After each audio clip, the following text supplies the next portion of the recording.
Big Boss reality show season 7 ఒకవైపు contestants మధ్య మాయాస్త్ర కోసం టాస్క్లు జరుగుతూ ఉండగా శుభశ్రీ సందీప్ రూమ్ కి వెళ్లి పవర్ అస్త్రాన్ని తీసుకొని దాంకొని బిగ్ బాస్ కి అయితే చెప్తుంది, నేను ఇలా సీక్రెట్ గా తీసుకున్నాను అని.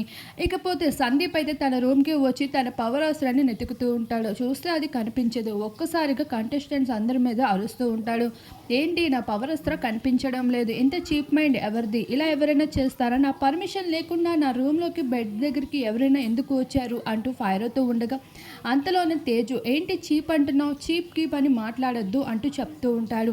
అంతలోనే శుభశ్రీ అయితే మేమైతే తీయలేదు, మన ఇద్దరు టీముల్లోనే ఎవరైనా ఒకరు తీసుండాలి, మాకేమో మీ టీం మీద డౌట్గా ఉంది అంటూ డిస్కస్ చేసుకుంటూ ఉంటారు. అంతలోనే అందరూ కిచెన్లోకి వెళ్తారు. అమర్దీప్ ఫ్రిడ్జ్ కింద అయితే ఏదో ఉంది అంటూ పవర్ అస్త్ర కోసం వెతుకుతూ ఉంటారు. మరొక వైపు సందీప్ అయితే ఈ పవర్ అస్త్రాన్ని మళ్ళీ తన చేతిలోకి దక్కించుకోవడం కోసం అమర్ తేజులతో కలిసి పెద్ద ప్లాన్ వేస్తూ డిస్కస్ చేసుకోవడం జరుగుతుంది.